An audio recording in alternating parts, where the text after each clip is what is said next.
अल्हम्दुलिल्लाहि रब्बिल आलमीन वस्सलातु वस्सलामु अला सय्यिदिल अंबिया'i वल मुरसलीन व अला आलिहि व अस्हाबिहि अजमाइन, अम्मा बाद।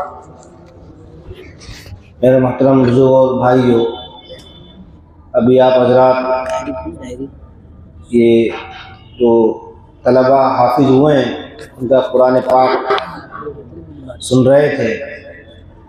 ये अल्लाह का बड़ा फज़्ल और उसका करम है कि अपने इलाके में रहकर और घर के पास रहकर साथ में दुनियावी तालीम के साथ इन बच्चों ने कुरान पाक को हिफ्ज़ किया। बहुत मुबारकबाद है इनके असातिज़ा किराम जिन्होंने इन तलबा को छोटी सी उम्र में इन पर मेहनत की और इनको हाफिज़ बनाया। और इनके वालिदैन भी बहुत मुबारकबाद है। इनके वालिदैन ने इन बच्चों को मदरसे में पढ़ने के लिए भेजा। उन्होंने दिल में इरादा किया कि हम अपने बच्चों को हाफिज़ बनाएंगे और अल्लाह ने आज उनके इरादे को पूरा किया। बहुत मुबारकबाद है। ये हमारे लिए खुशी की बात है कि अपने घर पर ये बच्चे रहकर कुरान पाक को हिफ्ज़ कर रहे हैं। घर में माँ और बाप की मोहब्बत इनको मिल रही है, घर में रिश्तेदारों की मोहब्बत इनको मिल रही है। ये इस इदारा जो ये चल रहा है इसमें पढ़ने के लिए आ रहे हैं। वरना आप देखें जो जिन इलाकों में इदारे नहीं हैं, मकातिब नहीं है, मदारिस नहीं है, उस इलाके के बच्चे मदरसों में पढ़ने जाते हैं। हम सुबह फजर के वक्त में, यानी जिस वक्त तहज्जुद की नमाज का वक्त होता है, आखिर रात में हम सब सोए होते हैं, सर्दी की रात में हम सब बिहाफ में होते हैं। ये छोटे पढ़ने वाले तलबा जो हिफ्ज़ करते हैं सुबह 4 बजे मदरसों में उठ जाते हैं। अल्लाहु अकबर। और कहीं बैठने के लिए फटी चटाई है, कहीं बैठने के लिए कुछ नहीं है, ठंडा पानी है, आग टंकी बनी हुई है और पानी बिल्कुल ठंडा हो रहा है। छोटे छोटे बच्चे उस पानी से वजू करते हैं और फिर वो सुबह ही कुरान पाक की तिलावत करते हैं जब वो तमाम लोग सोए होते हैं। लोग अपनी नींद पूरी कर रहे होते हैं और नींद का बहुत बड़ा वक्त होता है। उस वक्त के अंदर सब सोए रहते हैं, तलबा पढ़ते रहते हैं। फजर की अजान तक पढ़ते हैं। फजर की नमाज से पहले बाद जगहों पर सबक सुना देते हैं। फिर फजर की नमाज के बाद फिर पढ़ते हैं। फिर करीब 8 बजे नाश्ता करते हैं। फिर नाश्ते के बाद दोबारा पढ़ने बैठ जाते हैं। 11 बजे तक फिर पढ़ते हैं, सबक का पारा फिर सुनाते हैं। उसके बाद फिर 11 बजे बाद खाना होता है और आप देखते हैं कि मदारिस में जो खाना मिलता है वो एक आम सबको देखा हुआ खाना है। वो खाना ये बच्चे खाते हैं, जोर की नमाज पढ़कर फिर पढ़ने बैठते हैं और असर तक पढ़ते हैं और असर बाद थोड़ी देर खेलते हैं। मगरिब बाद फिर पढ़ना है और इशा तक पढ़ना है। इशा बाद फिर खाना खाना है। इशा की नमाज के बाद फिर पढ़ने बैठना है, फिर रात को सोना है। इतनी कुर्बानी देने के बाद ये बच्चे हाफिज कुरान होते हैं। माँ से दूर, बाप से दूर, बाप की मोहब्बत से दूर, माँ की मोहब्बत से दूर ये बच्चे मदरसों में जाकर इस तरह कुरान पाक को हिफ्ज़ करते हैं, आलिम बनते हैं। हमें इन बच्चों की कदर करना चाहिए। ये कुरान ये अल्लाह का कलाम है। अगर ये कुरान फरमाया लौ अंज़लना हाज़ल कुरान अला जबलिन लरअयतहु खाशिअन मुतसद्दिअन मिन खश्यतिल्लाह, तो कुरान को अगर हम पहाड़ पर नाजिल करते तो खाशिअन मुतसद्दिअन यानी लरज़ जाता, टुकड़े टुकड़े हो जाता। इस तरह अंदर से कोई किसी आदमी के अंदर कोई चीज भरी हो, एकदम फटता है, इस तरह फट जाता है, पहाड़ बर्दाश्त नहीं कर सकता। लेकिन अल्लाह ने इंसान का दिल जो बनाया है वो एक, इसको हम बोलते हैं गोश्त का एक लोथड़ा है और एक नरम दिल होता है। वो इस चीज को क्या कर लेता है, इसको बर्दाश्त कर लेता है। बर्दाश्त करने की ताकत हमारे अंदर नहीं थी, लेकिन अल्लाह ने इस कलाम को अल्लाह के नबी जनाब मोहम्मद रसूलुल्लाह सल्लल्लाहु अलैहि वसल्लम के सीने में नाज़िल किया, आपके ऊपर उतारा, आपने उसको बर्दाश्त किया।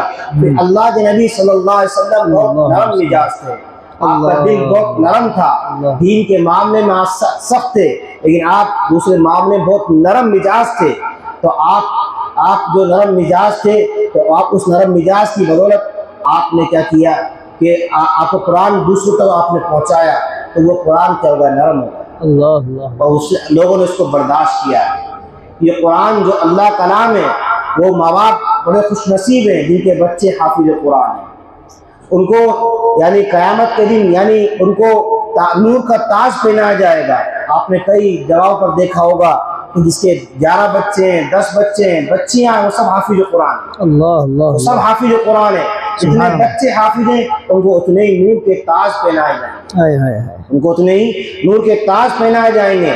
इस कुरान पाक को खूब पढ़ना चाहिए। हमारे लिए हमने कुरान पाक को रस्मन पढ़ना शुरू किया है। हमें कुरान पाक को रोज़ाना कुरान पाक की तिलावत करना चाहिए। इस तरह हम सुबह सुबह अपने जिस्म को नाश्ते के लिए ताकत देते हैं, नाश्ता करके ताकत देते हैं जिस्म को, इसी तरीके से हमारी रूह को हमें ताकत देना चाहिए। वो ताकत क्या है कि हमें फजर की नमाज के बाद कुरान पाक पढ़ना चाहिए ताकि हमारी जो रूह है उसको हमें ताकत मिले। सूरह यासीन का हमें एहतमाम करना चाहिए। तो हमारी जो सूरह यासीन पढ़ेगा उसके अंदर जो रूह है उसके अंदर ताकत मिले। हमारा जिस्म का जिस तरह हम ख्याल रखते हैं, हमारी रूह का हमें ख्याल रखना चाहिए। हमें फजर की नमाज के बाद हमारे अकाबिर इशराक तक कुरान पाक की तिलावत क्या करते थे। कोई आकर मालूम करता है हज़रत नाश्ता कर लीजिए, फरमाया कि पहले अपनी रूह को मैं नाश्ता खिला दूँ। ये हमारा मिजाज हम बनाए। रोज़ाना कुरान पाक की तिलावत हम फजर के बाद करें, सूरह यासीन की तिलावत हम फजर के बाद करें, ताकि हमारी अंदर जो रूह है उसको ताकत मिले। हमारी रूहानी ताकत हमें मिलना चाहिए। आज हमारी रूहानी ताकत हमारे अंदर से ख़त्म हो गई। हमें कुरान पाक को पढ़ना है। इसको पढ़ते रहेंगे ये कुरान हमें याद रहेगा। इसको पढ़ना छोड़ देंगे कुरान हमारे सीनों से निकल जाएगा। हुज्जतुल इस्लाम मौलाना कासिम नानवी रहमतुल्लाह अलैह, ये इन्होंने बचपन में हिफ्ज़ नहीं किया, इन्होंने जवानी में हिफ्ज़ नहीं किया। ये जब हज करने के लिए गए, रमज़ान मुबारक का चाँद नज़र आ गया, उस पूरा जहाज़ के अंदर पानी के जहाज़ से हज करने जा रहे हैं। आपने फरमाया कि चाँद नज़र आ गया। कुरान पाक सुनाने वाले बहुत से उलमा हैं लेकिन हाफिज नहीं है। कुरान पाक किस तरह पढ़ा जाएगा, तरावी में अलमतरा से पढ़ी जाए। आपने इरादा किया और आप रोज़ाना दिन में एक पारा याद करते और रात में उस एक पारे को सुना दिया करते थे। 30 दिन आपने कुरान पाक को याद किया, दिन में एक एक पारा याद करते और 30 दिन में आपने पूरा कुरान पाक याद कर लिया। तो कुरान पाक को जितना पढ़ोगे उतना कुरान पाक याद होगा। इमाम हनीफा रहमतुल्लाह अलैह के शागिर्द आपके पास तशरीफ लाए और फरमाया कि मैं आपके दर्स में शिरकत करना चाहता हूँ। फरमाया कि आप हाफिज हैं कि मैं हाफिज नहीं हूँ। कि हमारे यहाँ शर्त ये कि पहले हाफिज कुरान हो। अल्लाह अकबर, अल्लाह। हमारे यहाँ शर्त ये पहले हाफिज कुरान हो। वो चले गए, 7 दिन के बाद दोबारा आए। फरमाया कि मैंने आपसे कहा था हमारे यहाँ शर्त हाफिज कुरान हो। फरमाया किसी हाफिज को बिठा दे, वो मेरा इम्तिहान ले ले, मेरा पूरा कुरान पाक 7 दिन में याद कर। माशाअल्लाह। कुरान पाक को जितना हम याद करेंगे वो हमारे सीलों के अंदर मौजूद रहेगा। हमें इसको पढ़ना चाहिए। इसको रस्मन ना पढ़ें बल्कि रोज़ाना पढ़ने की इसको कोशिश करें। हम इस पर यकीन रखें कि अल्लाह ताला ने कुरान पाक नाजिल किया,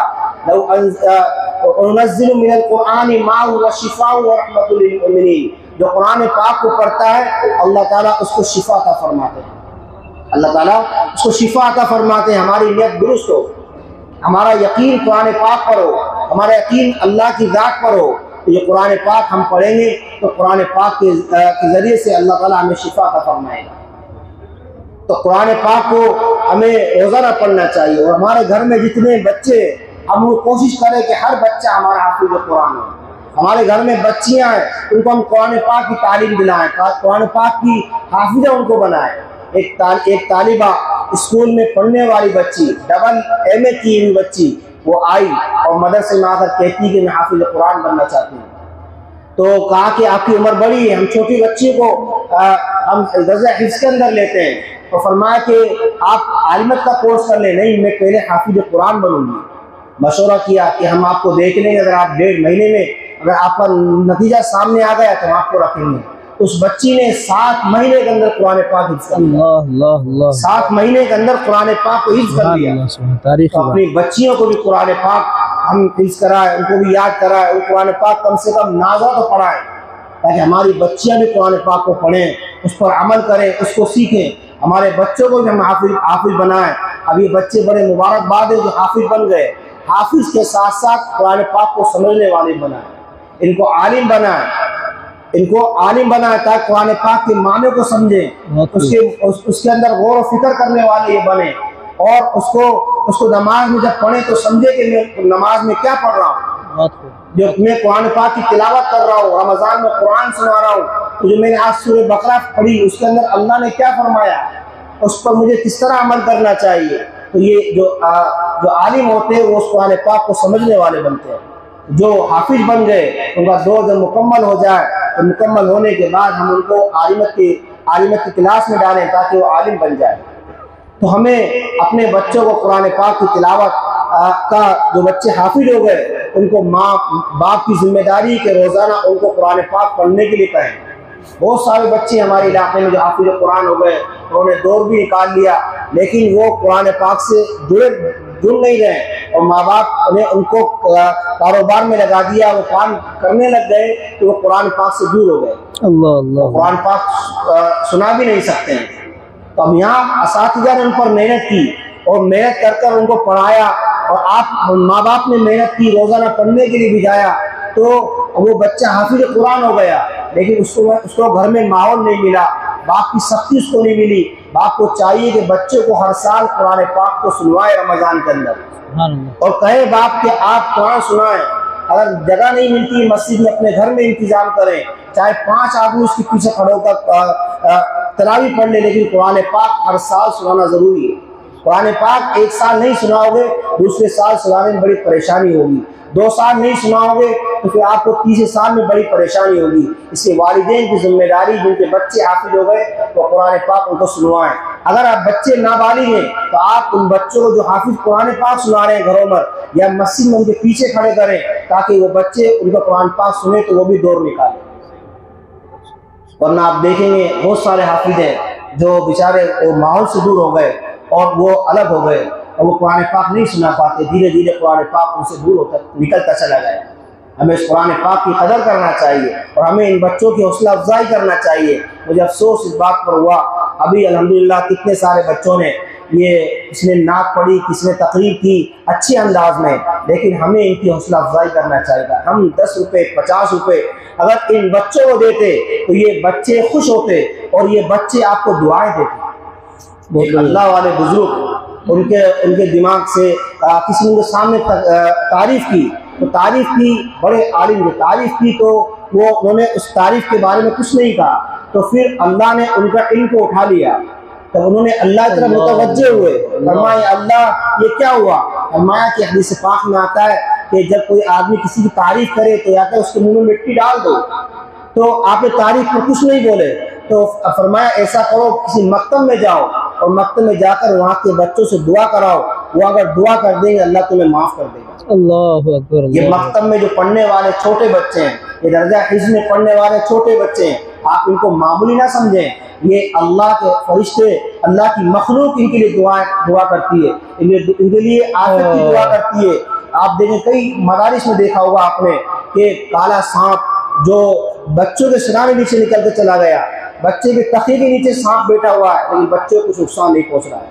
जंगलों में मदारिस होते हैं, आपने देखा होगा, मदरसे जंगलों में शेर से बाहर होते हैं, वहाँ पर मदारिस में बच्चे रहते हैं और बच्चे अल्हम्दुलिल्लाह आसानी के साथ रहते हैं। हम रात नहीं गुजार सकते, तो इन पढ़ने वाले तलबा की हमें हौसला अफजाई करना चाहिए। सबको कहीं भी प्रोग्राम हो बच्चों का, आपको अगर हम 100 रुपये 10 रुपये 50 रुपये से इन बच्चों की हौसला अफजाई कर देंगे तो ये बच्चे आपके लिए दुआ देंगे और आपका इंशाअल्लाह आपकी उम्र में, आपके कारोबार में अल्लाह बरकत देगा। वो पैसा जो हम बाहर चीज़ों में खर्च करते हैं उससे कई दर्जा बेहतर इन पढ़ने वाले तलबा पर हम खर्च करें। हम इन पढ़ने वाले तलबा का इंतज़ाम करें। गर्मी का मौसम है तो इन तलबा के लिए कूलर का इंतज़ाम करें, गर्मी का मौसम है इन तलबा के लिए हम पंखे का इंतज़ाम करें, गर्मी का मौसम है इन तलबा के लिए हम ठंडे पानी का इंतज़ाम करें। अगर सर्दी का मौसम में आप देखेंगे हम नीचे फोम लाकर बिछा देते हैं ताकि ठंड ना लगे। आप मदरसों में, मकतब में, आप यहाँ भी आकर देखें अपने इलाके के मसाजिद में, मकतबों में कि बच्चे, छोटे छोटे बच्चे वो मकतब में पढ़ रहे हैं और वो बेचारे नीचे जो प्लास्टिक की नमाज है उस पर बैठकर वो सबक पढ़ रहे हैं, छोटे छोटे मासूम बच्चे। हमारे यहाँ मकतब में आमतौर से 5 साल के बच्चों का एडमिशन लेते हैं। वो बच्चे प्लास्टिक की जगहों पर बैठ कर कुरान पाक पढ़ रहे हैं, नूरानी कायदा पढ़ रहे हैं, वो दुनियात पढ़ रहे हैं। हमें थोड़ा गौर फिक्र करना चाहिए। हमें कभी जोर के बाद आकर अपनी मस्जिदों में मकतब का हाल देखना चाहिए कि मकतबों में क्या चीज़ की कमी है। मैं अपने मरहूम की तरफ से इस साल सवाब के लिए मैं इस जगह मुझे नज़र आ रहा है कि यहाँ पर कूलर की ज़रूरत है, मैं कूलर ला के लगा दूँ। मुझे ज़रूरत है कि यहाँ पर कारी साहब बैठ कर पढ़ा रहे हैं, कारी साहब के सामने ज़मीन खाली भी पड़ी हुई है, वहाँ बच्चे आते हुए ठंडे ठंडे पाँव लेकर वहाँ पर थोड़ा स्पंज बिछा दूँ। अल्लाह मुझे इसका सवाब देगा। वाकई में इसमें उलमाए किराम भी मौजूद है। आप इस नियत से अगर इन पर खर्च करोगे इंशाअल्लाह ये आपके लिए सदका जारिया हो जाएगा। क्या बात है। क़यामत में आपको इसका सवाब मिलेगा। आप इसको गिन नहीं पाओगे कि मैंने कहाँ पर खर्च किया। अल्लाह अल्लाह अल्लाह। ये बहुत बड़ी दौलत है तलबा की, जो पढ़ने के लिए आए कुरान पाक अल्लाह कलाम पढ़ रहे हैं। हम सबको करना चाहिए। और यहाँ के जो जिम्मेदार हैं उनको भी बहुत बहुत मुबारक कि उन जिम्मेदारों ने इसके निज़ाम को संभाला है और इस निज़ाम के अंदर वो आते हैं, देखभाल करते हैं और इस इदारे को की जो ज़रूरियात इसको पूरा करते हैं। अल्लाह ताला इनके उम्र में, इनके कारोबार में इनके खूब खैर बरकत अता फरमाए। और हमें सब लोगों को जिनके भी बच्चे कुरान पाक पढ़ रहे हैं वो आकर असातिज़ा से मिलते रहें। या असातिज़ा जो पढ़ा रहे हैं मदरसों के अंदर, जहाँ भी पढ़ा रहे हैं, एक ही बात है, हर जगह जहाँ आपका बच्चा पढ़ता है आप उन असातिज़ा आके मिले। कितनी कुर्बानी से असातिज़ा पढ़ा रहे हैं। छोटे तकाज़ों पर यह असातिज़ा घर नहीं जाते हैं। छोटा तकाज़ा नहीं है, कोई बड़ा तकाज़ा होता है तब जाकर ये असातिज़ा अपने घर का काम पूरा करते हैं। वरना ये रोजाना जोर के बाद पढ़ाना आना है, जोर बाद आना है, मगरिब बाद से इशा तक पढ़ाना आना है। कोई फोन करेगा कारी साहब या मलिक साहब आप आ जाओ, दावत है, नहीं मुझे पहले बच्चों को पढ़ाना। अल्लाह अल्लाह अल्लाह, इतनी कुर्बानी ये दे रहे हैं, उसके बावजूद आपके बच्चों को पढ़ा रहे हैं। हर वालिद का ये हक बनता है कि हाफिज़ साहब के पास जाओ, मेरे बच्चे को उस्ताद हैं, आपको किस चीज़ की ज़रूरत है, आपको खैरियत मालूम ले लें, वो भी बहुत बड़ी है। उसकी दुआ से उनके अंदर से दुआ निकलेगी और ये दुआ ही काम आती है। हम कहते हैं रास्ते में जा रहे थे, साहब में गाड़ी से जा रहा था और एकदम गाड़ी ब्रेक लगाया, गाड़ी किसी अल्लाह ने बचा दिया। किसकी दुआ काम आ गई?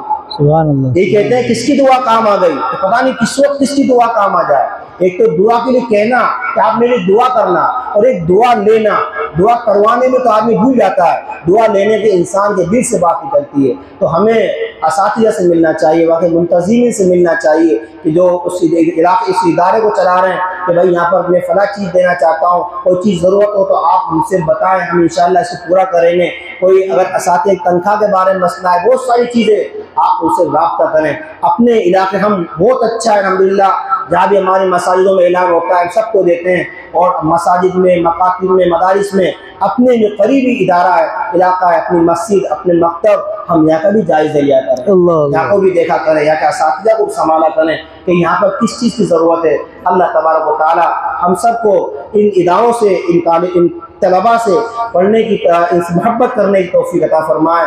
बहुत बहुत मैं दोबारा मुबारकबाद पेश करता हूँ जिनके वालिद साहब को, जिनके बच्चे हाफिज हुए और इनके उस्तादों को जिन्होंने इन बच्चों पर मेहनत की है और 2 साल 3 साल में हाफिज कुरान हुए। और यहाँ के जो जिम्मेदारान हैं वो इस इदारे को चला रहे हैं, इसकी देख रेख कर रहे हैं, वक्त दे रहे हैं। अल्लाह ताला उनके इस देख रेख करने को, इसकी मेहनत को, उनको इसकी बरकत से इनकी उम्रों में खूब खैर बरकत अता फरमाए, कारोबार में खूब खैर बरकत अता फरमाए और उन्हें मज़ीद इस इदारे को आगे बढ़ाने की तौफीक अता फरमाए। वाखिर दावा अल्हम्दुलिल्लाह रब्बिल आलमीन।